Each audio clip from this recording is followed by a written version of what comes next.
ఈరోజు మరి మోయాబీల చరిత్రను గురించి మనం నేర్చుకోబోతుంటున్నాం. మోయాబీలు ఎవరు, మోయాబీలను గురించిన మరి సమాచారం ఏంటి, మోయాబీలను గురించి దేవుడు ఎందుకు రాపించి పెట్టిండు, మోయాబీల నుండి మనం నేర్చుకుంటున్న పాఠం ఏంటి? దేవుని వాక్యంలో రాయబడింది, బైబిల్లో ఆయా జాతుల గురించి దేవుడు రాపించినాడంటే యుగాంతమందున్న మనకు బుద్ధి కలగడానికి అవి రాపించిండు. 1 కొరింథీ 10వ అధ్యాయం 11వ వచనము, ఆ వచనం చదవండి. కొరింథీయులకు అపోస్తలుడైన పౌలు కొరింథీయులకు రాసిన మొదటి పత్రిక 10వ అధ్యాయము 11వ వచనం.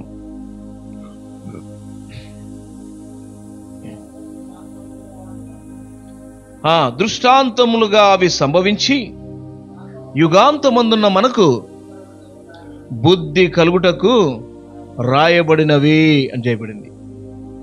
అలాగే రెండవ మాట కూడా రోమిలికి రాసిన పత్రిక 10వ అధ్యాయం 15వ అధ్యాయము 4వ వచనాన్ని కూడా చూద్దాం. అపోస్తలుడైన పౌలు రోమిలికి రాసిన పత్రిక 15వ అధ్యాయము 4వ వచనాన్ని చూద్దాం. ఎలైనగా ఓర్పు వలన లేఖనం వలని ఆదరణ వలనను మనకు నిరీక్షణ కలుగుటకై పూర్వమందు రాయబడినవన్నీ మనకు బోధ కలుగు నిమిత్తము రాయబడి ఉన్నవి. చిన్న ప్రార్థన చేసుకుందాం వాక్య ధ్యానం కొరకు. ప్రేంగల మా తండ్రి, చదవబడిన లేఖన భాగాన్ని దీవించండి, వాటిని వివరిస్తూ ఉంటున్నాం, కావలసిన కృప దయచేయండి. నిలబడుతున్న మీ దాసును అభిషేకించి వాడుకున్నాడు, కృప చూపించమని యేసు ప్రభు నామమున ప్రార్థించి వేడుకుంటున్నాం తండ్రి, ఆమేన్. పూర్వమందు రాయబడిన సంగతులన్నీ మనకేం కలుగుతున్నాయంట? బుద్ధి కలుగుటకు మొదటిది, రెండవది బోధ కలుగుటకు. ఇది మర్చిపోవద్దు. 1 కొరింథీ 10వ అధ్యాయం 11వ వచనంలో బుద్ధి కలుగుటకు, యుగాంతమందున మనకు బుద్ధి కలుగుటకు. రెండవ వచనము, రెండో లేఖనం ఏంటి? రోమా 15:4 ఏముందంట?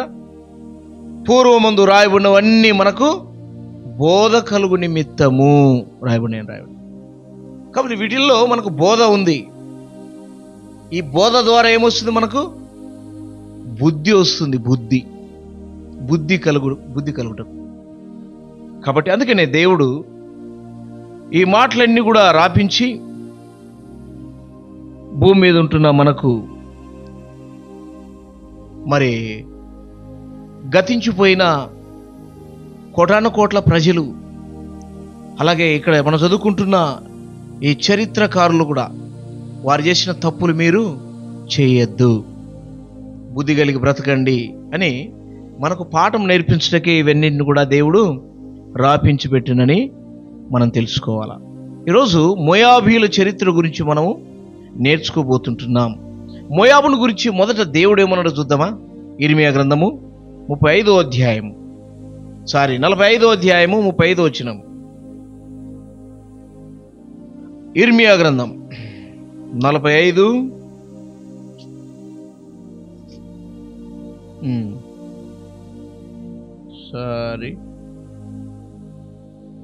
38 చూడండి. 38 35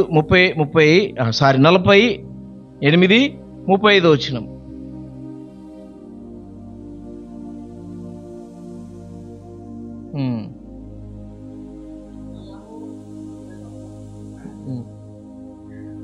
ఉన్నత స్థలములను, ఆ మాట ఉంది చూడండి. 35 48 35.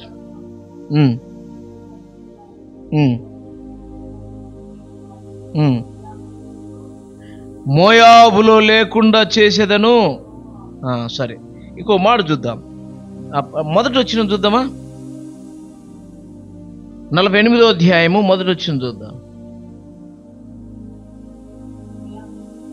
మోయాబును గూర్చినది ఇశ్రాయేలు దేవుడగు యెహోవా ఇలాగు సెలవిచ్చుచున్నాడు, నెబోకు శ్రమ, అది పాడైపోచున్నది.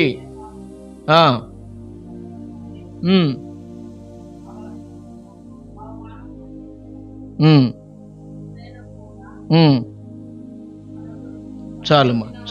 మొదటి వచనంలో ఏం రాబడిందంటే, మోయాబును గూర్చినది ఇశ్రాయేలు దేవుడు యెహోవా సెలవిచ్చుచున్నాడు. మొత్తం ఈ అధ్యాయములన్నిటిలో కూడా మోయాబీలను గూర్చిన మరి సంగతులు రాయబడుతూ వచ్చినాయి. వారికి తీర్పు తీర్చే విధానం గురించి 26వ వచనం చూద్దాం. 26వ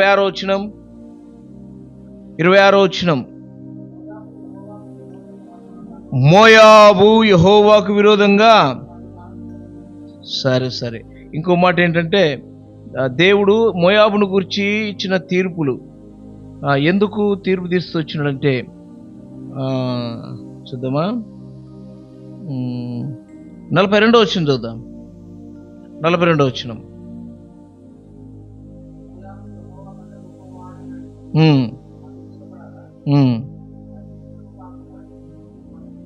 సరే అయితే మోయాబును గురించి దేవుడు చెబుతుంటున్న మాటలు ఏంటంటే, ఆ మోయాబు నాశనమును గురించి ప్రకటిస్తా ఉన్నాడు. మొదటి వచనంలో నెబోకు శ్రమ అంటే, నెబో అనే ఎన్ని ప్రదేశాలు అన్నమాట. అంటే మోయాబీలు నివసించే పట్టణాలు అవి. ఏమేమి మోయాబీలు నివసించే పట్టణాలంటే, మొదటిది ఇర్మియా 48 మొదటి వచనంలో నెబో అది ఒక పట్టణం. తర్వాత 48వ అధ్యాయము 45వ వచనంలో హెస్బోను. ఏ పట్టణం అది? హెస్బోను అనే పట్టణం. తర్వాత 18వ వచనంలో దెబోను 18వ వచనం. 19వ వచనంలో అరోయేరు అని రాయబడుతూ వచ్చింది. అలాగే సీహోను 48వ వచనంలో సీహోను అని కూడా ఉంది చూడండి. ఏంటంటే సీహోను. ఈ పట్టణాలన్నీ కూడా ఇక్కడ మనకు కనపడతాయి. ఈ పట్టణాలు, ఇవన్నీ పట్టణాలు హెస్బోనులో నుండి తర్వాత సీహోను 45లోనే కింద ఏముంది? సీహోను అని రాయబడింది. ఈ పట్టణాలన్నీ కూడా మోయాబీలు నివసించిన ప్రదేశం. సరే, ఈ ఇర్మియా గ్రంథము 48వ అధ్యాయములో మోయాబీలను గూర్చిన మరి వారి యొక్క అంతమును గూర్చి, లేకపోతే దేవుడు వారికి ఇస్తుంటున్న శిక్షలను గూర్చి, వారి నాశనమును గూర్చి దేవుడు రాస్తుంటున్న సంగతులు. సరే, దేవుడు మోయాబీల యొక్క నాశనమును ఎందుకు ప్రకటింపజేస్తున్నాడు? మోయాబీల గురించి దేవుడు ఎందుకు నాశనమును ప్రకటింపజేస్తున్నాడు? ఇంకోసారి రాయబడింది, మోయాబీలను ఇశ్రాయేల్లో 10వ తరం వారైనా కానీలే మీ ప్రజలలో చేర్చుకోకూడదు అని చెప్తూ వచ్చాడు కఠినంగా. ఎందుకు ఇలా చేస్తూ వచ్చిండ్రు అంటే, మోయాబీలలో మంచి చేసిన సందర్భాలు కూడా ఉన్నాయి. మోయాబీలు మంచి చేసిన సందర్భాలు కూడా ఉన్నాయి. ఎవరికి? ఇజ్రాయేలీలకి, దేవుని ప్రజలకి. రూతు గ్రంథంలో మొదటి అధ్యాయంలో చూస్తే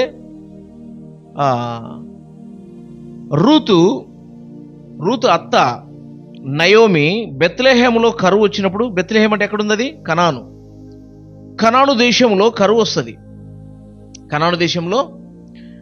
వస్తుంది. మోయాబు దేశంలో అప్పటికి ఏ కరువు అక్కడ రాదు, అక్కడ కరువు ఉండదు. మోయాబు దేశము కరువు లేని దేశం. అది పచ్చని ప్రదేశం అంట. మోయాబు దేవుడిచ్చిన ఆ లోతు సంతానానికి దేవుడిచ్చిన ప్రదేశం. అది చాలా పచ్చని మరి భూములు. తర్వాత మందలు ఎక్కువ ఉంటాయి. ఏముంటాయి? మందలు ఎక్కువ ఉంటాయి మోయాబులో. అలాగే పచ్చిక ఎక్కువ ఉంటుంది. పచ్చిక అంటే పశువులు తినడానికి, అలాగే మందలు మేయడానికి. పచ్చిక అంటే మేత ఎక్కువ ఉంటుంది మోయాబు. అలాగే అక్కడ ద్రాక్షాలు కూడా పండుతాయంట. పంటలలో ద్రాక్షాలు కూడా ఏం చేస్తాయంట? ద్రాక్షాలు కూడా పండిస్తారు అక్కడ. అది యెషయా గ్రంథంలో రాయబడింది 16వ అధ్యాయము 7-8 వచనాల్లో. ఆ మోయాబు దేశము అక్కడ పంటలు పండిస్తారు. మంచి పంటలు ఏంటంటే ద్రాక్షాలు పండుతాయి మంచిగా. పంటలు కూడా బాగా పండిస్తారంట. అంటే కరువు అనకుండా తింటారు, అక్కడ మంచిగా తింటారు.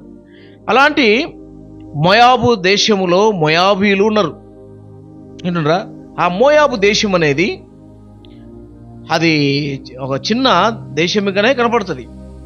దాని పొడవు 60 మైళ్ళ దూరము పొడవు, వెడల్పేమో వెడల్పేమో 30 మైళ్ళ దూరం, 30 మైళ్ళ దూరంగా ఈ ఎడల్పుతో ఉంటుంది. పొడవేమో 60 మైళ్ళు దూరం. అట్లా ఈ చిన్న చిన్న పట్టణాలను కలిగి మంచిగా అభివృద్ధి అయిన మరి పట్టణంగా మనకు కనపడుతుంది. సరే, ఈ పట్టణం యొక్క నలుమూలల మరి ఏవే ప్రదేశాలు ఉన్నాయి అని మనం చూస్తే, పడమర వైపు ఏమో ఉప్పు సముద్రం ఉంటుంది. మన ప్రకటన గ్రంథం తర్వాత ఈ చిత్రపటాల్లో మనం చూస్తే ఇక్కడ కనపడతాయి అన్నమాట. కనాను విభజన సందర్భంలో ఆ ప్రదేశం కనపడుతుంది. తర్వాత మూడో చిత్రము, 4వ చిత్రంలో ఇది కనపడుతుంది. ఈ సందర్భాలు ఆ చిత్రంలో ఏం కనపడతాయి అంటే, ఆ కనాను విభజన అనే సందర్భంలో మోయాబుకు పడమర వైపు ఉప్పు సముద్రము కనపడుతుంది. అలాగే తూర్పు వైపు ఏమో అరేబియా ఎడారి ఉంటుంది, అరేబియా ఎడారి ప్రాంతం. అలాగే దక్షిణ ప్రాంతం ఏమో ఏదోము దేశం ఉంటుంది, ఏదోము దేశం. దక్షిణ ప్రాంతం ఏముంటుంది? ఏదోము. దక్షిణ ప్రాంతంలో ఏదోము ఉంటుంది. కాబట్టి ఇది ఈ పక్కనేమో పడమర వైపు ఏమో ఉప్పు సముద్రం ఉంటుంది. పడమర వైపు ఏముంటుంది? ఉప్పు సముద్రముగా ఉంటుంది అన్నమాట. తర్వాత ఈ తూర్పు వైపు ఏమో అరేబియా ఎడారి, దక్షిణ వైపు ఏమో ఏదోము పట్టణం. ఇక పడమర వైపు ఏముందంటే కనాను ప్రదేశం, అంటే ఇశ్రాయేలుకి దేవుడిచ్చిన ప్రదేశముగా మనకు కనపడుతూ వస్తుంది అన్నమాట. ఈ భూభాగంలో వారు నివసిస్తూ ఉంటారన్నమాట. ఎవరు? మోయాబీలు. ఇంతకు మోయాబీలు ఎవరు? అసలు మోయాబు యొక్క చరిత్ర ఏంటి? మోయాబీల యొక్క చరిత్ర ఏంటి అని మనం చూస్తే ఆదికాండంలోకి వెళ్ళాలి. చూడండి, ఆదికాండము 19వ అధ్యాయం. ఆదికాండము 19వ అధ్యాయం. మోయాబీల యొక్క చరిత్ర మనకు అర్థం కావాలంటే ఆదికాండము 19వ అధ్యాయము 36వ వచనం చూద్దాం. ఆదికాండము 19వ అధ్యాయం 36వ వచనం నుండి చదవండి. అలాగున లోతు యొక్క 2 కుమార్తెలు తమ తండ్రి వలన గర్భవతులైరి.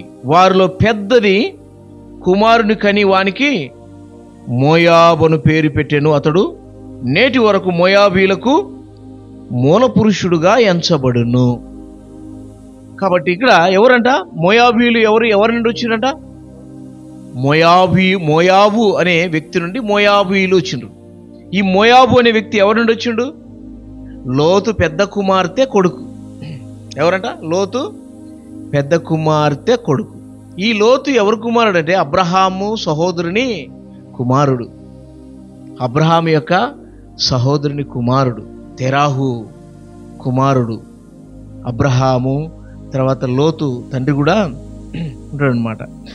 సరే, అబ్రహాం యొక్క సహోదరుని కుమారుడగు లోతు. కాబట్టి అబ్రహామును బట్టి దేవుడు లోతును కూడా కాపాడుతాడు. ఆయా సందర్భాల్లో ఎక్కడ కాపాడుతాడు? ఇక్కడ సొదొమ గొమొర్రా పట్టణము నుండి, నాశనం కాబోతుంటున్న ఆ పట్టణం నుండి లోతును తన కుటుంబాన్ని దేవుడు తప్పిస్తాడు. దేవుడే స్వయంగా దూతలు పంపించి తప్పిస్తాడు, బయటికి తీసుకొస్తాడు. అంటే లోతు గురించి ఏం రాబడిందంటే, లోతు నీతిమంతుడు అని పేతురు రాస్తాడు తన పత్రికలో. ఎవరంట? నీతిమంతుడు. లోతు ఎవరంట? నీతిమంతుడు. కాబట్టి లోతు నీతిమంతుడు. సరే, ఆయన నీతిమంతుడు ఏం చేసినంటే, ద్రాక్షరసం తాపించిన తర్వాత బిడ్డలు ఆయనతో పోయినప్పుడు ఈ విధంగా వారు గర్భవతులై పిల్లలను కంటారు. మొదటి కుమార్తె, పెద్ద కుమార్తె ఏమో ఆమె గర్భవతి అయి కుమారుని కని వానికి మోయాబు అని పేరు పెట్టింది. రెండో కుమార్తె, చిన్న కుమార్తె ఏమో ఆమె కూడా గర్భవతి అయి ఆమెకు ఏం పేరు పెట్టింది? చిన్నది కూడా కుమారుని కని వానికి బెన్నామ్మి అను పేరు పెట్టెను. అతడు నేటి వరకు అమ్మోనీలకు మూల పురుషుడు అని చెప్పాడు. సరే, ఇది వాళ్ళ యొక్క చరిత్ర.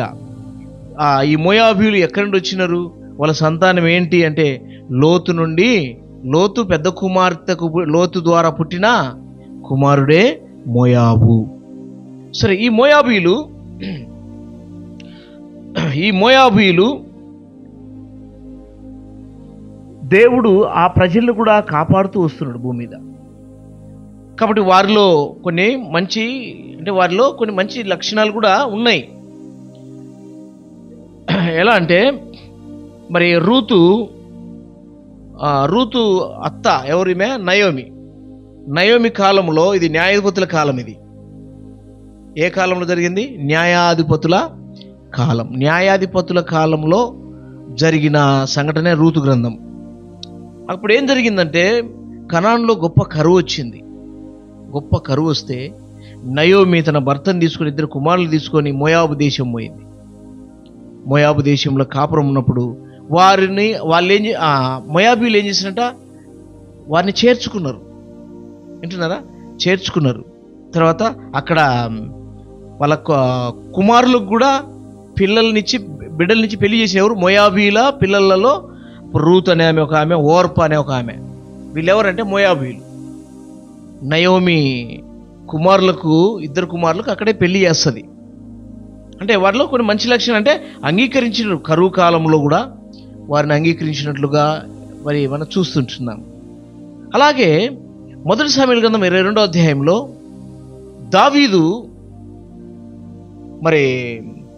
దావీదు అదుల్లాము గుహలో ఉన్నప్పుడు తన కుటుంబం అంతా కూడా, తన కుటుంబము, అప్పులు చేసిన వారు, తన బంధువులంతా, కొంతమంది ఇబ్బందులు ఉండు వారంతా కూడా దావీదును ఆశ్రయించినప్పుడు, ఆ సమయంలో అంటే సౌలు దావీదును చంపడానికి తిరుగుతుంటున్న సందర్భం అది. ఆ సమయంలో దావీదు తల్లిదండ్రులను, తన ఇంటి వారిని ఏం చేసినట, మోయాబు రాజుకు అప్పచెప్పి నా తల్లిదండ్రులను నీ దగ్గర చూసుకుని ఆ పరిస్థితి ఎట్లుంటుందేమో పెడితే ఆయన అంగీకరించి వారిని జాగ్రత్తగా చూసుకున్నట్లుగా కూడా మనం చూడగలం. అంటే కొన్ని మంచి లక్షణాలు వాళ్ళల్లో మనకు కనబడుతున్నాయి. సరే, దేవుడు వాళ్ళల్లో ఒకవేళ మంచి లక్షణాలు కనబడినప్పటికీ దేవుడు ఎందుకు వారి నాశనాన్ని ప్రకటించినడు అన్నదే ఇప్పుడు మనం తెలుసుకోవాల్సిన విషయం. దేవుడు మరి అన్యాయస్తుడా? ఎంత మాత్రం కూడా దేవుడు అన్యాయస్తుడు కాడు అని రాయబడింది. దేవుడు పక్షపాతి కాదు. కాబట్టి దేవుడు అందరి మీద సమానమైన ప్రేమ గలవాడు. వింటున్నారా? అందరి మీద ప్రేమ గలవాడే. మరి ఎందుకు వారి నాశనాన్ని దేవుడు ప్రకటింపజేస్తూ వచ్చినాడు అంటే, వారి విషయాన్ని మనం చూస్తూ వచ్చినప్పుడు చూద్దాం. బైబిల్లో నుండి మోయాబీలు చేసిన చెడ్డ పనులు ఏంటో మనం చూద్దాం. అంతకుముందు ఎందుకు కఠినంగా కూడా వాళ్ళ శాస్త్రాలను కూడా చూసి వారి శాస్త్రాలను చూసినప్పుడు దేవుడు ఇశ్రాయేలు కూడా చాలా కఠినంగా చెప్తూ వచ్చిండు. ద్వితీయోపదేశకాండము 23వ వచనంలో వారి శాస్త్రాలను చూసి మరి ఇశ్రాయేలుకు చాలా ఖండితంగా చెప్తూ వచ్చిండు. ఏమని? ఇశ్రాయేలులో వారు చేరకూడదు అని కఠినంగా చెప్తూ వచ్చిండు. దేనికి చెప్తూ వచ్చిండు? అసలు ఏంటి వారి నాశనాన్ని గురించి దేవుడు ప్రకటించవలసిన అవసరత ఏముంది అంటే చూద్దాం. ఒక్కొక్కటి చూద్దాం. ఇర్మియా గ్రంథము 48వ అధ్యాయం 42వ వచనం మొదటిది. వారు దేవుడికి కోపం పుట్టించిన సందర్భం, దేవుడు వారి నాశనాన్ని ప్రకటింపజేయడానికి గల కారణాలు ఏంటో వింటున్నారా? బైబిల్లో స్పష్టంగా రాయబడినాయి. 48వ అధ్యాయం ఇర్మియా గ్రంథంలో మొత్తం ఆయన రాపిస్తూ వచ్చినాడు. మొదట 42వ వచనం చూద్దాం, చదవండి.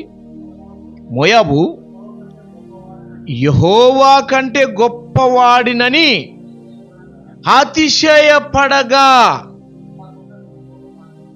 చూడండి, మోయాబీలను దేవుడు నిర్మూలం చేయాలని ఎందుకు కోరుకున్నాడంట? యెహోవా కంటే గొప్పవాడినని అనుకున్నాడంట. గొప్పవాడిని నేను యెహోవా కంటే. దీని ఏమంటారు చెప్పండి? అతిశయం అన్నాడంట. అతిశయం, గర్వం. మొదటి కారణం ఏంటి? గర్వము, అతిశయం. గొప్పగా చెప్పుకుంటానంట, నేను యెహోవా కంటే గొప్పవాడిని అనుకుంటున్నారంట మోయాబీలు. వింటున్నారా? సైతాను, ఈ లూసిఫర్ సైతానుకు దయ్యముగా మారడానికి కారణం ఇదే కారణం. ఏంటంట? దేవుని కంటే నేను గొప్పవాడిని అనుకోవడం, దేవుని సింహాసనమునే కోరుకోవడం. వింటున్నారా? ఈ గర్వము, అతిశయమే వారి పతనానికి కారణం. నేడు ఈ విషయాలు వింటున్నప్పుడు మనం కూడా పాఠం నేర్చుకోవాలి. ఏమని? దేవుడు ఆయా ప్రజలని శిక్షించడానికి గల కారణము మొదటిదేంటి? గర్వం. మోయాబీలో ఏముంది? గర్వము. ఏం గర్వము? దేవుని కంటే నేను గొప్పవాణ్ణి అని చెప్పుకోవడం. వింటున్నారా? కొంతమంది చూసిండ్రా, ఆ దేవుడు దిగొచ్చినా కూడా ఎవడు ఆపలేడు, ఈ సమస్య తీర్చలేడు. ఇంతకు మూర్ఖులా లేకపోతే వాళ్ళు మరి తెలిసి మాట్లాడుతున్నారా, తెలియక మాట్లాడుతున్నారా? ఆ దేవుడు దిగి వస్తేనే గాని, అంటే ఆ దేవుడు దిగి రావాలనా నిన్ను కదిలించడానికి? గ్రీక్ సామ్రాజ్యం అలెగ్జాండర్ ఏమైండు? ప్రపంచాన్ని జయించిన వ్యక్తి ఏమైండు? విష జ్వరముతో చనిపోయిండు ఆయన. అతనికంటే గొప్ప వాళ్ళమా మనం? ఆ దేవుడు దిగొచ్చినా కూడా ఎవడు ఇడిపించలేదు నా చేతిలో నుండి. ఇట్లాంటి గర్వపు మాటలు, అతిశయ మాటలు దేని గురించి మాట్లాడితే సామెతలో ఒక మాట ఉంది, నాశనమునకు ముందు గర్వము నడుస్తుందంట. ఆ మాట చూడండి, సామెతలు ఉంటుంది, నాశనానికి ముందు గర్వము నడుస్తుందట. గర్వం మంచి మాట ఉంది చూడండి సామెతల్లో.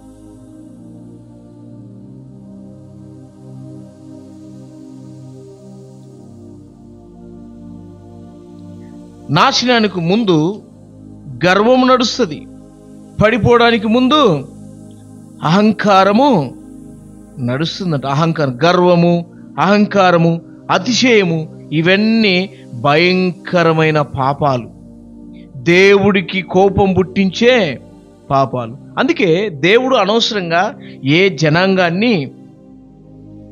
జనాంగాన్ని కూడా నాశనం చేయాలని అనుకోడు. వింటున్నారా? ఇట మోయాబీల యొక్క నాశనాన్ని ప్రకటింపజేస్తున్నాడంటే కారణం వీళ్ళల్లో ఏముంది చెప్పండి? గర్వము. నాశనమునకు ముందు ఏం నడుస్తుందంట? గర్వం నడుస్తుంది. నాశనానికి ముందు గర్వం. ఇప్పుడు వాళ్ళు గర్విస్తున్నారంటే అర్థం ఏంటి? వారి నాశనానికి, పతనానికి సిద్ధపడుతున్నారని అర్థం. భూమి మీద ఇచ్చిన దేవుడిచ్చిన ఈ ఆయుష్కాలంలో, ఈ చిన్న జీవితంలో గర్వపడకూడదు, అతిశయపడకూడదు, రెచ్చిపోకూడదు. అందుకే నీ మాటలు, నువ్వు భూమి మీద ఉన్నావు, నీ మాటలు ఎట్లుండాలా? చిన్నగా ఉండాలా, కొద్దిగా ఉండాలంటాడు ప్రసంగ గ్రంథంలో. నీ మాటలు కొద్దిగా ఉండాలా అన్నాడు. మోయాబీలు వారి నాశనానికి కారకులు కావడానికి గల కారణం ఏంటి? మొదటి కారణం ఏంటంట?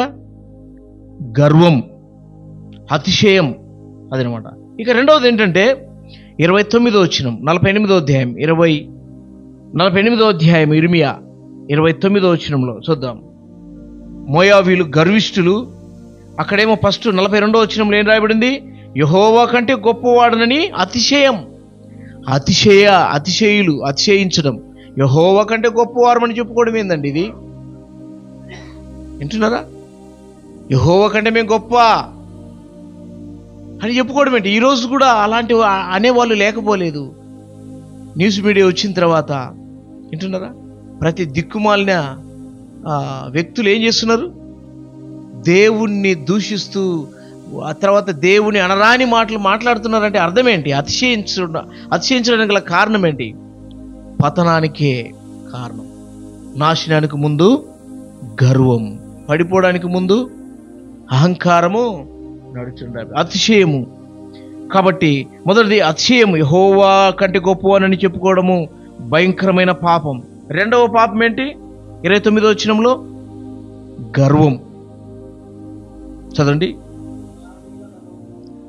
మోయాబీల గర్వమును గూర్చి చూడండి, విన్నారంట. మోయాబీల గర్వము, గర్విష్ఠులంట వాళ్ళు. మోయాబీలు ఎవరు? యెహోవా కంటే గొప్పవాడినని అతిశయించడము మొదటిదైతే,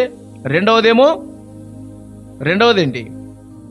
గర్విష్ఠులంట, గర్వబోతులు. చూడు, ఇంకా చదవండా, ఏముంది కింద? వారు బహు గర్వపోతులు. సోమరిపోతులు విన్నాం, ఇంకా తిండిపోతులు విన్నాం, త్రాగుడు పోతులు విన్నాం. వీళ్ళెవరంట? గర్వబోతులంట, బహు గర్వబోతులంట, బహు గర్వబోతులు. ఇంకా యెహోవాకు విరోధంగా తను తాను ఏం చేస్తున్నట్టు వాళ్ళు? చదవండి 26, 48వ అధ్యాయం 26వ వచనం. మోయాబు యెహోవాకు విరోధంగా తన్ను తాను గొప్ప చేసుకుంటాంది. దేవుడే అన్నాడు, దేవుడే అన్నాడు, నేనే దేవుణ్ణి. వింటున్నారా? నేనే దేవుణ్ణి అని మోయాబు అతిశయపడుతుందంట, గర్విస్తుందంట, తను తాను గొప్ప చేసుకుంటుందంట.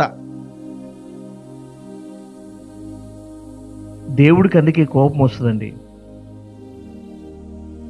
దేవుడు ఏమన్నా తెలుసా? ఏమని తీర్పులు ప్రకటింపజేసినో తెలుసా? 20వ వచనం చూద్దాం.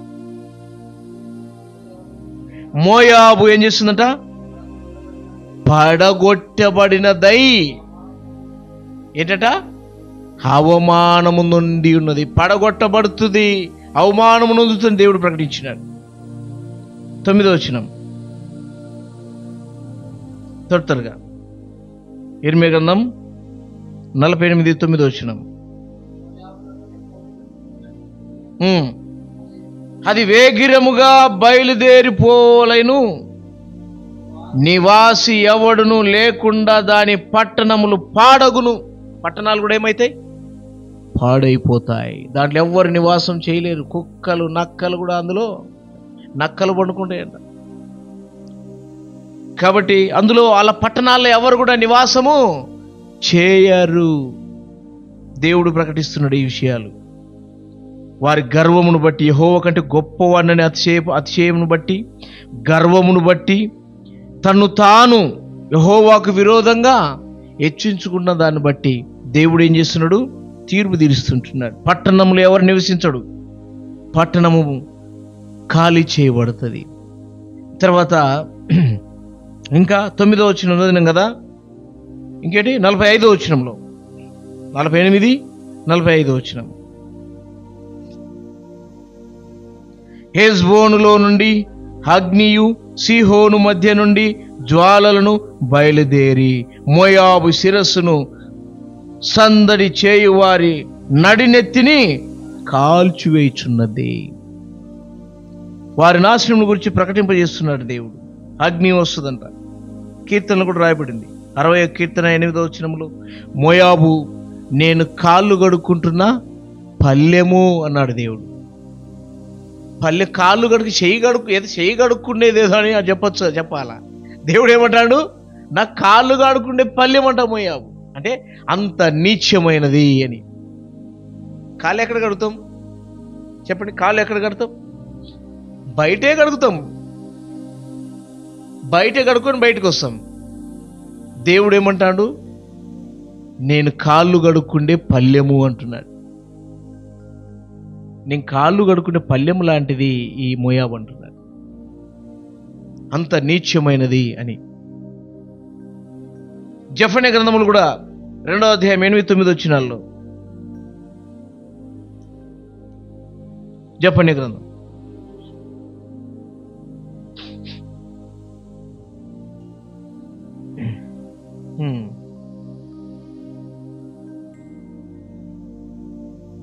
జెఫన్యా చదవండి, 2వ అధ్యాయం 8, 9 వచనాలు.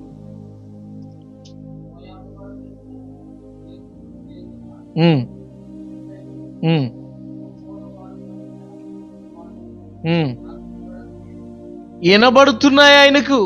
వారు ఏం మాట్లాడుతున్నారో వినబడుతుంది, వారు ఏం పనులు చేస్తున్నారో వినబడుతున్నాయి. ఇంకా వారు నా జనుల సరిహద్దులలో ప్రవేశించి అతిశయపడి వారిని దూషించిరి. ఏం చేసిరంట? 4వ తప్పు ఏం చేసిండ్రు? దూషించిరంట. ఎవరిని చూసి? దేవుని పిల్లలను చూసి ఏం చేస్తున్నారంట? దూషిస్తున్నారు. అందుకే దేవుని పిల్లల జోలికి పోవద్దు. సౌలా, నన్నెందుకు హింసించుచున్నావు అన్నాడు యేసు ప్రభువారు. మోయాబీలు ఎవరు జోలికి పోయినరు? దేవుని పిల్లల జోలికి పోయినారంటే ఆయన జోలికి పోయినట్టు అర్థం. ఆయన్ను తిడుతున్నారా? ఇప్పుడు దేవుని ప్రజలను తిడుతున్నారంటే ఎవరిని తిడుతున్నారు? దేవుని తిడుతున్నారు అర్థం. అందుకే దేవుడు చెప్తున్నారు. చదువు 9వ వచనంలో, 9వ వచనం, 2వ అధ్యాయం 9వ వచనం చెప్పండి. నా జీవము తోడు మోయాబు దేశము సొదొమ పట్టణముల వలె, అమ్మోను దేశం గొమొర పట్టణము వలె అగును. అవి ముండ్ల చెట్లకును ఉప్పు గోతులకును స్థానమై నిత్యము పాడుగా ఉండును. నా జనులు శేషించిన వారు ఆ దేశమును దోచుకొందురు. నా జనులు శేషించిన వారు వారిని స్వతంత్రించుకొందురు. కాబట్టి ఇశ్రాయేలు దేవుడైన సైన్యములకు అధిపతి యెహోవా వాక్కు ఇదే. అతిశయపడి సైన్యములకు అధిపతి యెహోవా జనులను దూషించిరి. 10వ వచనం కూడా అతిశయపడి ఏం చేసిరంట? యెహోవా జనులను దూషించిరు గనక వారి గర్వమును బట్టి ఇది వారికి సంభవించును. మోయాబీల గర్వమును బట్టి, మోయాబీల అతిశయమును బట్టి, మోయాబులు ఇంకేం చేసినట్టు? దేవుని ప్రజలు దూషణ, వారు ఎవరైనా దూషకులు. ఎవరు వాళ్ళు? దూషకులు. అదేనమాట. వారు దూషణను బట్టి దేవుని తీర్పు వారి మీదకి దిగుతుంది. దేవుని తీర్పు వారి మీదకి దిగుతుంది. అందుకనే నాశనాన్ని ప్రకటింపజేసింది అందుకోసమే దేవుడు. కాబట్టి మోయాబీలు గర్విష్ఠులు, యెహోవా కంటే గొప్పవారమని అతిశయించుకున్నారు. రెండవది ఏంటంటే గర్వబోతులు. మూడవది యెహోవాకు విరోధంగా తను తానే గొప్ప చేసుకున్నది. నాలుగవది దేవుని ప్రజలను ఏం చేసినట్ట? దూషించినారు. అందును బట్టే వారికి ఏమొచ్చిందంటే దేవుడు నాశనాన్ని ప్రకటింపజేస్తుంటున్నాడు. దేవుడు అనవసరంగా ఏ జాతి వారిని, ఏ ప్రజలను కూడా అనవసరంగా టచ్ చేయడు. ఆయన కరుణా సంపన్నుడు, ఆయన కరుణామయుడు, అందరి ఎడల సమానమైన ప్రేమ గలవాడు దేవుడు. ఇలాంటి మోయాబు దేశం దేవుడే వారి విషయంలో మరి ఆ సంతానాన్ని వారి జోలికి మీరు పోవద్దు అని ద్వితీయోపదేశకాండం 2వ అధ్యాయంలో చెప్తున్నాడు. వారి జోలికి మీరు పోవద్దు, వారితో యుద్ధం చేయొద్దు. ఇలాంటి కనికరం గల దేవుడు, ప్రేమ గల దేవుడు ఏమవుతున్నాడు? కొరడామయుడు, కోపమయుడు అవుతున్నాడు. కోపగించుకునే వ్యక్తిగా ఆయన మనకు చూస్తుంటున్నాం. 2వ అధ్యాయం ద్వితీయోపదేశకాండం చూడండి.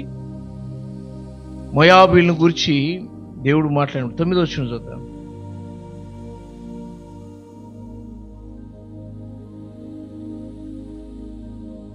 చదువుదాం. 9వ వచనం.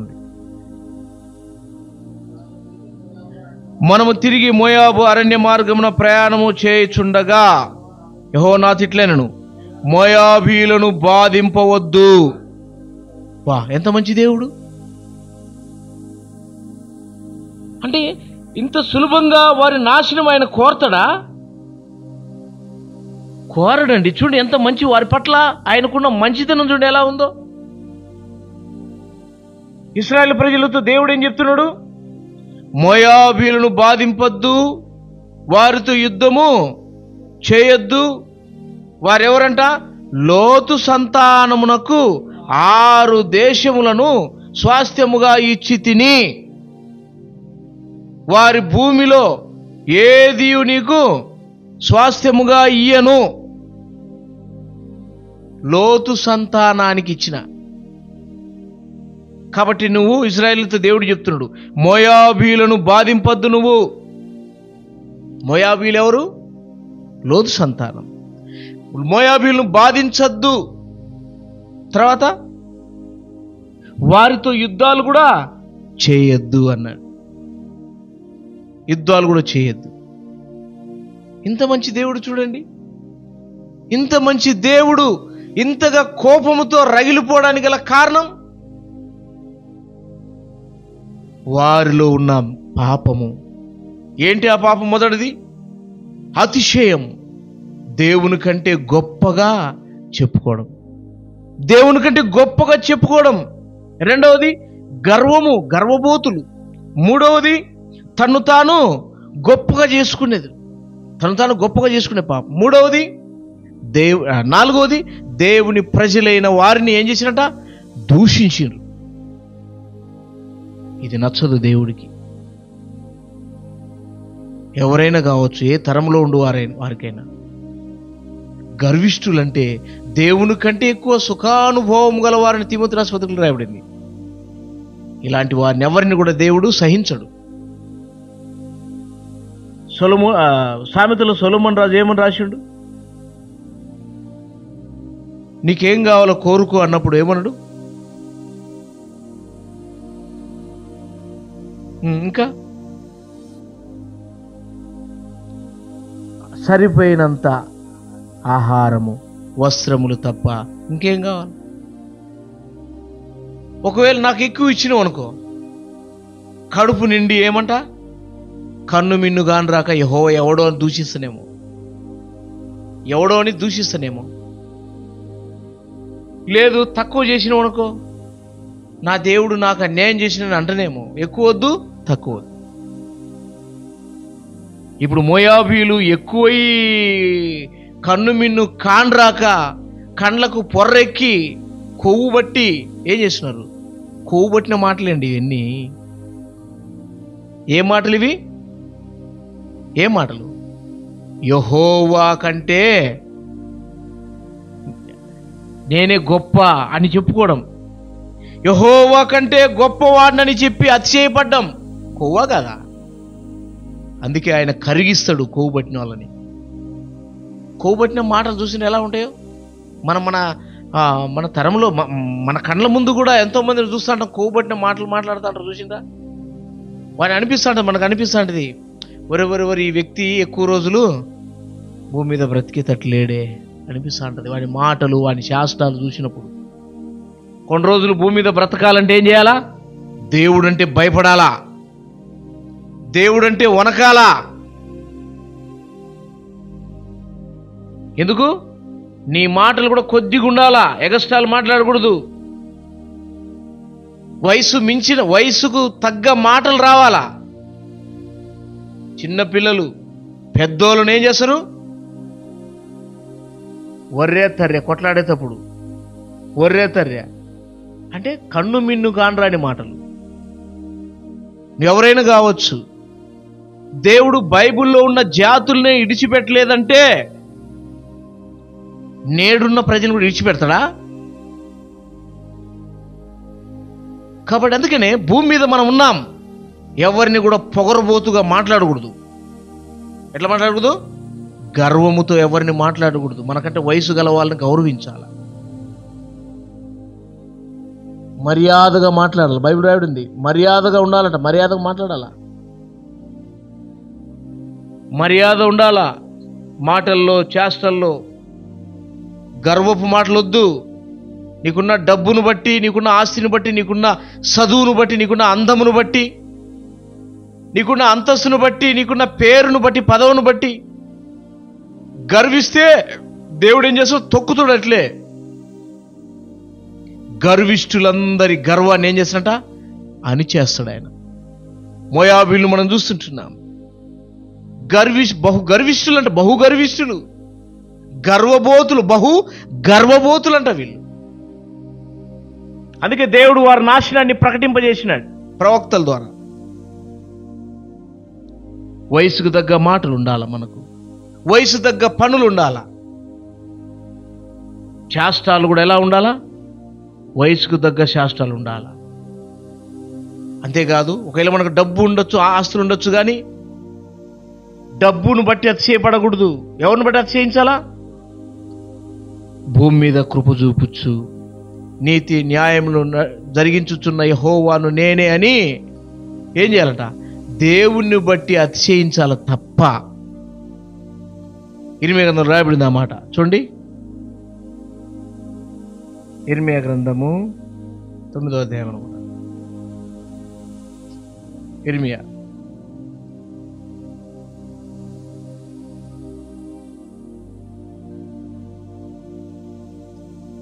గ్రంథం 9వ అధ్యాయం 24 వచ్చింది చూద్దాం. అతిశయించువాడు దేన్ని బట్టి అతిశయింపవలెననగా, భూమి మీద కృప చూపుచు నీతి న్యాయములు జరిగించుచున్న యెహోవాను నేనే అని గ్రహించి నన్ను పరిశీలనగా తెలుసుకున్నట్టు బట్టియే అతిశయింపవలని, అట్టి వాటిలో నేను ఆనందించువాడనని యెహోవా సెలవిచ్చుచున్నాడు. దేవుణ్ణి బట్టి అతిశయించాలి తప్ప. మోయాబు దేన్ని బట్టి అతిశయిస్తుంది? దేన్ని బట్టి అతిశయిస్తుంది తెలుసా?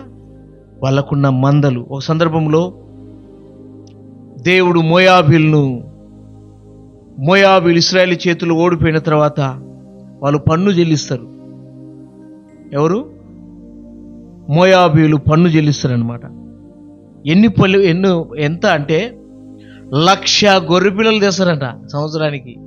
ఎవరికి? రాజుకు పన్ను కట్టడానికి. 1,00,000 గొర్రె పిల్లలు వస్తున్నాయంటే ఇంకా ఎంత సంపద ఉండాలా ఆ దేశంలో? మందలు ఎన్ని ఉండాలా? పొలాలు పంటలు ఎంత రావాలా? వారికున్న అతిశయం దేనికి చెప్పండి? మాకు మంచి పంటలు వస్తాయి, మా భూములు మంచివి, మాకు మందలు ఉన్నాయి. అదే కదా వాళ్ళకున్న గర్వం, అదేనా? అందుకే ఆ భూమిని ఏం చేస్తున్నాడంట ఆయన? వారు నివసించే దేశాన్ని ఎల్లగొడుతున్నాడంట బయటికి. అతిశయం, గర్వం, దూషణ మాటలు, యెహోవాకు విరోధంగా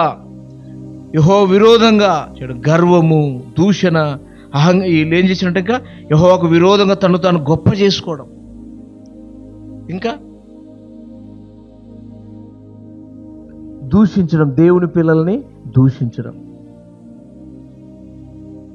అసలు అమ్మోనీలు శాస్త్రాలు ఇళ్ళలో కూడా ఉన్నాయి దూషించే పరిస్థితి. దేవదూతలే సైతాన్ని దూషించలేదండి. ఏమన్నా తెలుసా? యెహోవా నిన్ను గద్దించునుగాక అన్నది యూదా రాసిన పత్రికలో. దేవదూత ఎవరు? మిఖాయేలు దూత ఏమన్నాడు? దేవుడు నిన్ను గద్దించునుగాక అంతే. ఇంకేం మాట్లాడలే. తీర్పు తీర్చేది ఎవరు? దేవుడు చూసుకుంటాడు తర్వాత సంగతి. మనమైతే ఏం చేస్తాం? అప్పుడే తీర్పు తీర్చేస్తాం. వాడు ఇలా అవునుగాక, అలా అవునుగాక, అలా చేసునుగాక, ఇలా చేసునుగాక, ఇలా నాశనమైపోను కానీ తీర్పు తీరుస్తా అంటాం. కానీ వీళ్ళకున్న అతిశయం, వీళ్ళకున్న గర్వము వీళ్ళని ఎక్కడికి నడిపించింది? నాశనానికి నడిపించింది. భూమి మీద మనకు ఆస్తి ఉండొచ్చు కానీ, మనకు పంటలు బాగా రావచ్చు కానీ, మన సంపాదన ఎక్కువ రావచ్చు కానీ, మనకు ఎక్కువ మంచి ఆరోగ్యంగా ఉండొచ్చు కానీ, నీకు మంచి టాలెంట్ ఉండొచ్చు కానీ, నువ్వు అందగాడు లేకపోతే అందగత్తెవు కావచ్చు కానీ, గర్వించకు, అతిశయించకు. నిన్ను వలె నీ పొరుగువారిని సమానంగా ప్రేమించు. నీ డబ్బును బట్టి నీ సహోదరుని కన్ను నెత్తికెక్కిన మాటలు మాట్లాడకూడదు. అంటున్నారా? కళ్ళు నెత్తికెక్కిన మాటలు మాట్లాడకూడదు. మర్యాదగా మాట్లాడాలంట. డబ్బును బట్టి, అంతస్తును బట్టి, ఆస్తిని బట్టి, ఉద్యోగాన్ని బట్టి గర్వించొద్దు, అతిశయపడద్దు.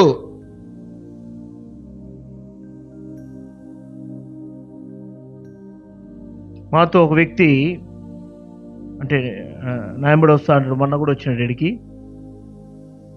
వాళ్ళంతా పోలీస్ డిపార్ట్మెంట్లో మంచి హై స్థానంలో ఉన్నారు. అపార్ట్మెంట్ కూడా ఉంది. వాళ్ళు ఈరోజు చూసి వచ్చాను నేను. వాళ్ళది అపార్ట్మెంట్ ఉంది, పెద్దది, 4-5 అంతస్తులు ఉంది అది అపార్ట్మెంట్, పెద్దది అపార్ట్మెంట్. అటువంటి ఒకప్పుడు మంచి డ్యాన్సర్ అంట అతను. మన కర్నూలు ఏరియా డ్యాన్సర్ అంట, డిస్కో డ్యాన్స్ చేసేవాడంట అప్పట్లో, ఎప్పుడు చాలా ఏళ్ళ క్రితం. అతని ఒక డ్రెస్సు 3,000 డ్రెస్ అంట వేసేది. వింటున్నారా? 3,000 డ్రెస్ అతను వేసేది. అంత పొగరుగా లోకంలో జీవించి, ఇష్టం వచ్చినట్టు జీవించి, ఇప్పుడు పరిస్థితి ఎలా ఉందో తెలుసా? నాకే చాలా జాలనిపించింది అతను చూసినప్పుడు. దండం పెట్టి ఇట్లా అడుగుతున్నాడు. ఇప్పుడు వాళ్ళకి అపార్ట్మెంట్ ఉంది, పెళ్లి కూడా లేదు అతనికి. ఇంకా ఇప్పుడు పెళ్లి కూడా చేసుకోలే. దగ్గర పురుషోత్తం మన వయసు ఉంటుందేమో, ఎందుకంటే 2-3 సంవత్సరాలు చిన్నోడు ఉండొచ్చేమో. అతని బండి స్కూటీ వచ్చింది, మన దగ్గరికి వచ్చింది. 2 లక్షలు అంట అది స్కూటీ. 2 లక్షలు అది స్కూటీ. అటువంటి వ్యక్తి పని చేసుకు, అంత ఉన్నా పని చేస్తున్నాడు. డ్రింకింగ్ అనమాట, ఫుల్ డ్రింకర్ అతను. అట్లా అడుగుతున్నాడు. నాకే చాలా బాధ అనిపించింది అతని మాటలు వింటా ఉంటే. అసలు ఏంది అసలు జీవితం ఏంది అసలు? ఒకప్పుడు ఇలా ఉన్న వ్యక్తి ఇప్పుడు ఎందుకు అలా అయ్యాడు? దేవుని దగ్గరికి రాక. వాళ్ళంతా క్రైస్తవులే. అలా అంటే వాళ్ళ చిన్న ఆయన పేరు కూడా యేసుదాస్ అంట. నాతో అన్నాడు, నీ పేరు ఎప్పుడంటే చెప్పిన పేరు నాది ఇదంటే, మా చిన్న ఆయన పేరు కూడా యేసుదాస్ అన్నాడు. మంచి ఉన్నత స్థానంలో వాళ్ళంతా ఉద్యోగస్తులే. ఇంత ఉన్నా ఎందుకు ఆ వ్యక్తి ఇట్లా ఉన్నాడు, ఇట్లా అంటున్నాడు, యాచిస్తున్నాడు ఇట్లా? చాలా దౌర్భాగ్యపు స్థితి. నేనే కొన్ని నిమిషాలు కూర్చొని ఆలోచన చేసిన, ఏంటి అసలు జీవితం ఏంది, లైఫ్ ఏంది అసలు? ఆయన అంటున్నాడు, లమ్మ ఉందంట, ముసలాం ఉంది. ఆమె ముసలాం అయిపోయింది, ఆమె ఏదో చేసి పెడతా ఉంది. ఆమె చచ్చిపోతే ఇతడు కూడా ఇంకా క్లోజ్, ఇంకా లేదు, ఇంకెవరు చూసుకోరు, పట్టించుకోరు, అయిపోయాయి.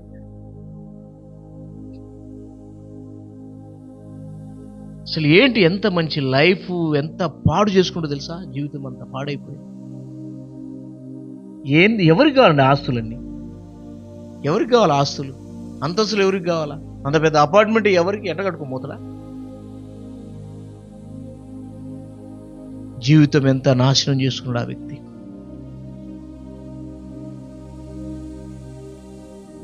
యాడ పని దొరుకుతుందా? ఇప్పుడు ప్రాకులాడుతూ ఉన్నాడు, పనుల కోసం యాచిస్తూ ఉన్నాడు. ఇట్లా తాగుడుపోతు. మన పోలీసు వాళ్ళు పట్టుకున్నారంట, బండి తాగుతా అంటే 3,500 కట్టి వచ్చిన. ఇట్లా వచ్చి ఇటు తాగుతున్నాడు.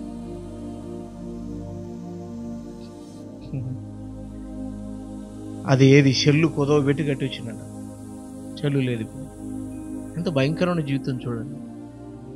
ఎప్పుడు ఏ క్షణం ఎలా ఉంటుందో. ఆస్తులు మనల్ని కాపాడలేవు, అంతస్తులు మనల్ని కాపాడలేవు, బలం మనల్ని కాపాడదు, మన బంధువులు మనల్ని ఆపలేరు. ఆ మధ్య ఏంటి వచ్చింది ఏంటంటే, బళ్ళారిలో ఎమ్మెల్యే బళ్ళారిలో ఎమ్మెల్యే మనమడు బంగారు ఊయలో ఊగినోడంట. బంగారు ఉయ్యాల. ఏ ఉయ్యాలది? బంగారు ఉయ్యాల.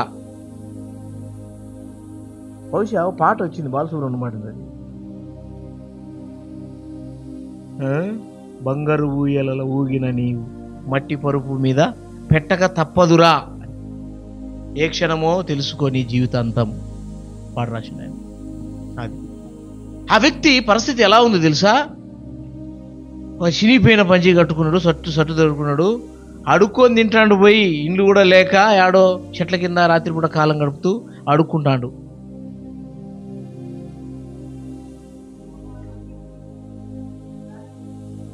అవును, బంగారు ఊయలలో ఊగిన వ్యక్తి ఎక్కడున్నాడు? చివరికి ఇండ్లు కూడా లేక, పండుకొని మంచం కూడా లేక, బజార్లలో ఆడ ఫుట్పాత్ మీద పండుకుంటాడు అతను. డబ్బు, ఆస్తిని బట్టి గర్వించొద్దు, బలాన్ని చూసి గర్వించకూడదు, అంతస్తును చూసి గర్వించొద్దు. మోయాబీలు పతనానికి రావాల్సిన కారణం దేనికి? పతనానికి వారు కావలసినంత అవసరం ఎందుకు వచ్చిందంటే గర్వం. దేవుణ్ణి లెక్క చేయకుండా దేవుని కంటే గొప్ప ప్రకటించుకునేదంట. బా, ఎంత గర్వము, ఎంత అతిశయము, ఎంత దూషకులు. తను తాను గొప్ప చేసుకుంటుందంట. అందుకే దేవుడికి కోపం వచ్చింది. అనవసరంగా దేవుడు ఎవరిని కోపగించుకోడు. దేవుడు ఆయన కోపం నిమిషం మాత్రమే ఉంటుందంట. తెలుసా? ఎంతసేపు ఉంటుంది ఆయన కోపం? నిమిషం మాత్రమే. అనవసరంగా ఎవరిని ఆయన కోపగించుకోడు, ఎవరిని నాశనం చేయడానికి ఇష్టపడ్డు. దుష్టుని సహితం ఏమంటాడు? దుష్టులు మరణం నొందుట నాకు సంతోషమా? వారు తమ ప్రవర్తన దిద్దుకొని బాగుపడటే సంతోషమని కోరిన దేవుడండి మన దేవుడు. కరుణామయుడు, కరుణా సంపన్నుడు. ఇంత మంచి దేవుడు. ఆ దేవుని దగ్గరికి రాక ప్రజలు మాయను నమ్మి మోసపోతా ఉన్నారు. మోయాబీయుల యొక్క దేవతల విషయంలోకి వచ్చినప్పుడు కెమోష్ రెండవ దేవత, బయల్పేయరు రెండవ దేవత పేరు బయల్పేయరు. మొదటి దేవత కెమోస్. జాగ్రత్తగానండి. కెమోస్ అనే దేవత వాళ్ళకు చాలా ప్రాముఖ్యమైన దేవత అన్నమాట. బయల్పేయరు అనే దేవత కూడా ఉంది వాళ్ళకి. ఈ రెండు దేవతలు మోయాబీలకు. ఈ కెమోష్ అనే ఈ దేవత కూడా పిల్లలు బలిస్తారు. వీళ్ళు ఇచ్చిండ్రు కదా అమ్మోనీలు. ఏ దేవతకి ఇచ్చిండ్రు?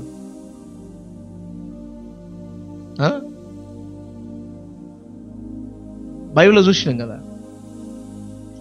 కాబట్టి వీళ్ళు కూడా ఏం చేస్తున్నారంటే కెమోష్ అనే దేవతకు వీళ్ళు కూడా ఏం చేస్తున్నారంట?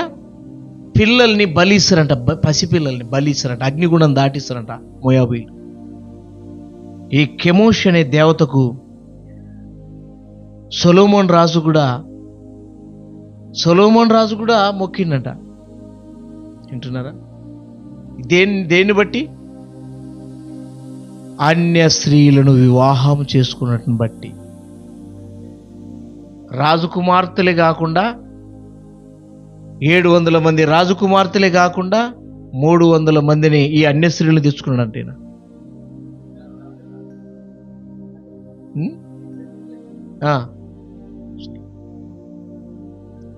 కాబట్టి అన్య స్త్రీలను వివాహం చేసుకున్నట్టు ద్వారా ఏమైంది? విగ్రహాల వైపు తిప్పినట. మొదటి రాజులు గ్రంథం 11వ అధ్యాయం మొదటి వచనంలో చూద్దాం.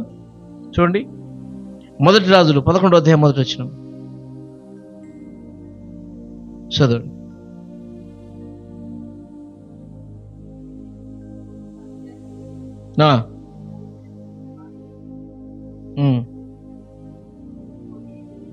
మొదటి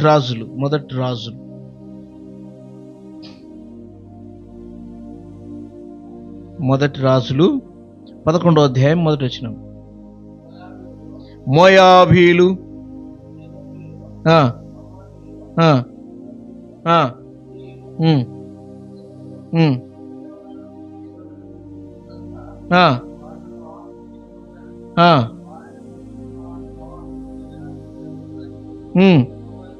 ఇశ్రాయేలీయులకు ఏమని ఆజ్ఞాపించడు? మొదట వచ్చిన చూడ అక్కడ ఎట్టంటే ద్వితీయోపదేశకాండం 23:3 వచనంలో ఏమన్నాడు?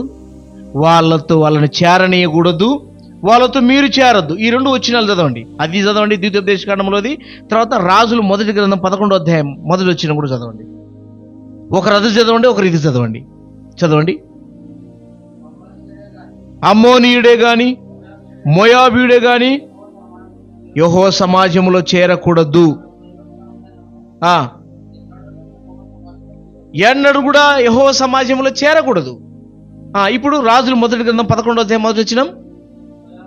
మోయాబీలు, ఎదోమీలు, అమ్మోనీలు, సిదోనీలు, హిత్తీలు అను జనులు మీ హృదయాలను తమ దేవతల వైపు తిప్పుదురేమో గనుక వారితో సహవాసం చేయకూడదు, వారిని వివాహం కూడా వారి స్త్రీలను మీరు చేసుకోకూడదు.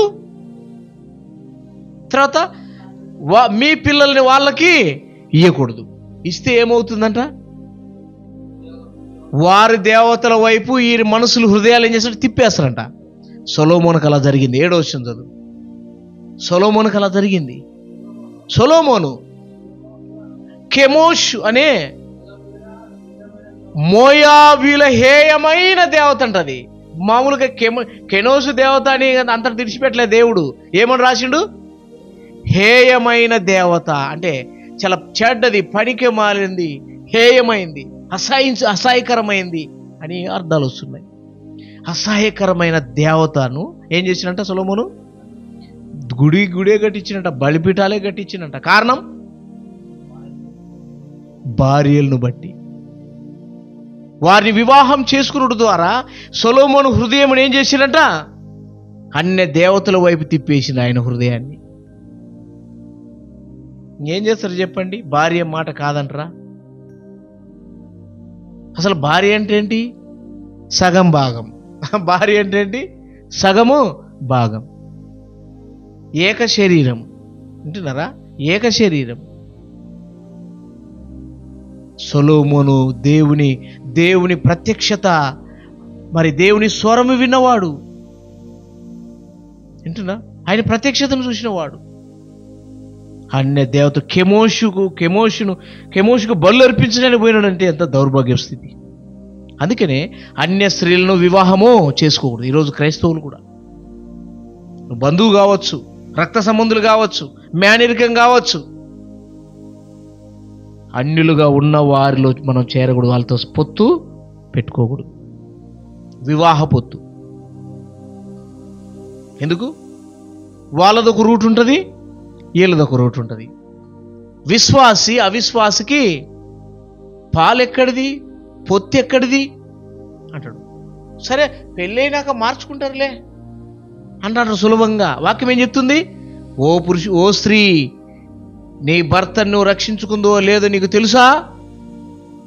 ఓ పురుషుడా, నీ భార్య నువ్వు రక్షించుకుందో నీకు తెలుసా? పౌలు రాసుడు కొరింథీ రాష్ట్రపత్రికలో.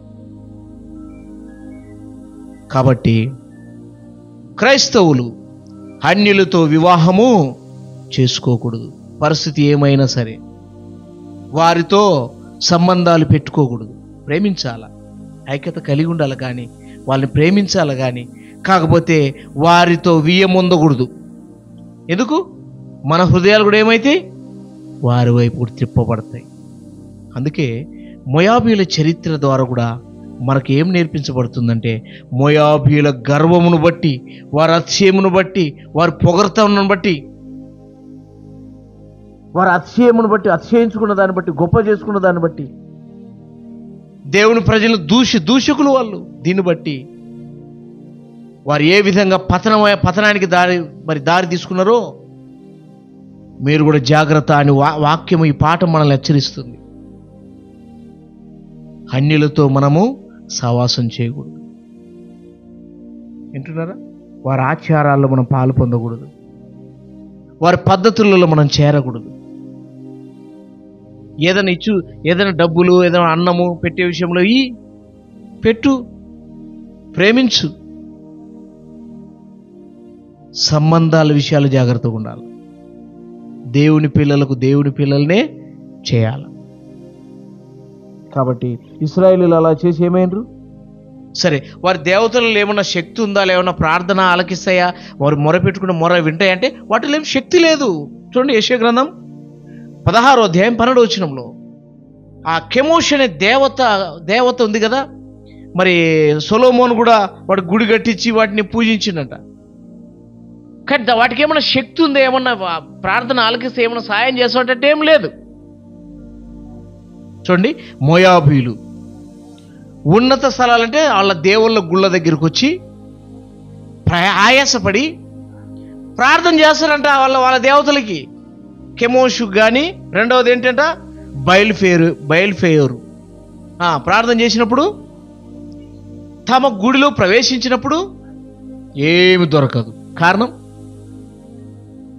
చెప్పాలా? కారణం అవి ఒట్టివి. కన్నులుండి చూడవు, చెవులుండి వినవు, నోటితో మాట్లాడవు, ముక్కుతో వాసన పీల్చవు, చేతులతో ముట్టుకనవు. అయ్యో నా భక్తుడు కదా, బాధపడుతుడు కదా అని జాలి పడవు. ఎందుకు? మనుషులు చేసిన విగ్రహాలు అవి, మనుషులు పెట్టుకున్నవి అవి. అందుకే వారికి ఏమీ దొరకదంట. ఎక్కడ? వాటి ద్వారా, వారి దేవతల ద్వారా వారికి ఏమీ దొరకదంట. మరి దొరకని దానికి ఎందుకండి మన జీవనం ఏం చేసిండు? 50,000 ఖర్చు పెట్టాలట. దొరకనందుకు ఎందుకు అర్పించాలా? వింటున్నారా? అజ్ఞానం అండి, అది అజ్ఞానం.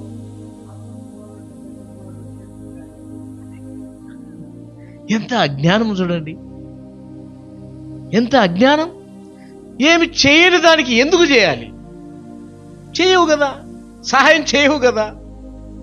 వాక్యం ఏం చెప్తుంది? ద్వితీయోపదేశకాండము 4వ అధ్యాయము 6వ వచనం అనుకుంటా, చూడండి. 7వ వచనం, మన దేవుడిని యెహోవా మనకు సమీపంగా ఉన్నట్లు ఏ దేవుడు ఏ జనాంగానికి సమీపంగా ఉన్నాడు. అందుకే మన దేవుని బట్టి మనం ఏం చేయాలంట? అతిశయించాలంట. ఎలాగనగా మనము ఆయన కంటే, మన దేవుడు జీవం గలవాడు, ఆయనకు మొరపెట్టినప్పుడల్లా మన దేవుడిని యెహోవా మనకు సమీపంగా ఉన్నట్లు ఏ గొప్ప జనమునకు ఏ దేవుడు సమీపంగా ఉన్నాడండి. సవాల్ ఇది, ఈ మాట. ఏ గొప్ప జనానికి ఏ దేవుడు సమీపంగా ఉన్నాడు, ఏ దేవుడు వాళ్ళ ప్రార్థన ఆలకించి సాయం చేస్తున్నాడు అనే సవాల్ ఇది. మన దేవుడిని యెహోవా మనకు సమీపంగా ఉన్నాడు, పిలిస్తే పలుకుతాడు, మన విషయమై చింతించేవాడు. పేతురు మొదటి పత్రిక 5వ అధ్యాయం 7వ వచనంలో ఆయన మన విషయమై ఏం చేస్తున్నాడు? చింతిస్తున్నాడు, దివారాత్రములు కాపాడుతున్నాడు, ఆయన మనకు ఆలోచన ఇచ్చి నడిపిస్తున్నాడు. వింటున్నారా? మన విషయమై బాధపడుతున్నాడు, రక్షణ పొందలేదని, నరకానికి సిద్ధపడుతున్నాడని ఆయన బాధపడుతున్నాడు. ఇంత మంచి దేవుడు అండి మన దేవుడు. అందుకే ఆయన్ని బట్టి మనం ఏం చేయాలి? అతిశయించాలి. నేను నమ్మిన దేవుడు ఎవరు?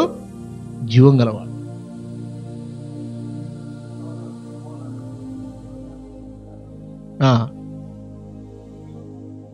అది ఇరిమియా కూడా ఆ మాట అన్నది. అతిశయించువాడు దేని బట్టి అతిశయించాలా?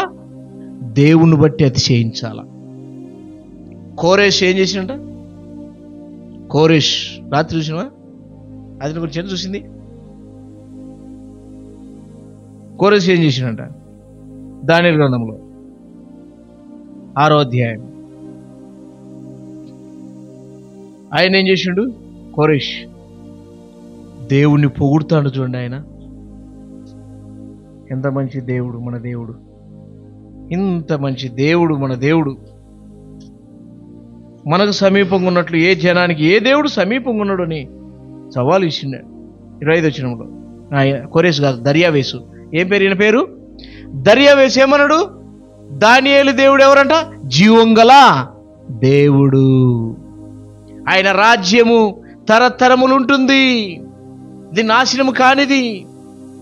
ఏమన్నాడు? అది నాశనం కానిది, ఆయన యుగ యుగములు ఉండువాడు, ఆయన రాజ్యం నాశనం కానేరదు, ఆయన ఆధిపత్యము తుదమట్టుకుంటుంది, ఆయన రక్షించుటకు విడిపించుటకు సమర్థుడు అని చెప్తున్నాడు. ఆయన ఎవరు? ఈయన ఒక అన్యుడు. దర్యావేసు ఎవరు? ఒక అన్యుడు. ఈరోజు ఆయన నమ్మిన మనము ఏం చెప్తున్నామండి ఆయన గురించి? చెప్పండి, ఏం అర్థమైంది ఆయన మనకి? ఇలా చెప్పగలమా మనం ధైర్యంగా? నా దేవుడు జీవం గలవాడు. నా దేవుడు ఎవరు? జీవం గలవాడు, తరతరములు ఉండేవాడు, శాశ్వతంగా ఉండేవాడు, జీవం గలవాడు నా దేవుడు. ఆయన రక్షకుడు, విడిపించుటకు రక్షించుటకు ఎవరు? సమర్థుడు. షడ్రక్ మెషక్ అబేద్నెగోలు కూడా అన్నారు. ఏమన్నారు?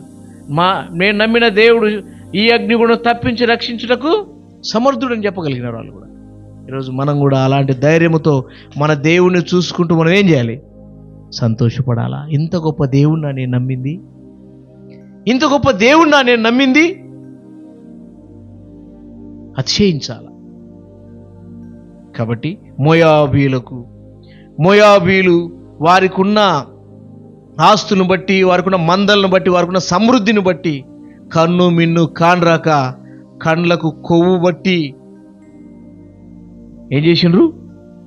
హత్యేయించిండ్రు, గర్వించిండ్రు, దూషించిండ్రు, గొప్ప చేసుకున్నారు. ఇది దేవుడికి కోపం వచ్చింది.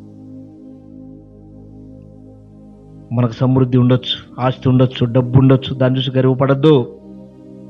నీకు బలం ఉండొచ్చు, ఆరోగ్యం ఉండొచ్చు, బలం గర్వించద్దు.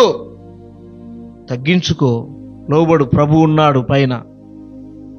తగ్గించుకో, భయపడు, విధేయత కలిగి జీవించు. నీ మాటలు రఫ్ రాకూడదు, చాలా విధేయతతో ప్రేమతో ఉండాలి. అలా ఉందా దేవుడు మనల్ని తరతరాల వరకు ఏం చేస్తాడు? కరుణిస్తాడు. ప్రార్థన చేసుకో.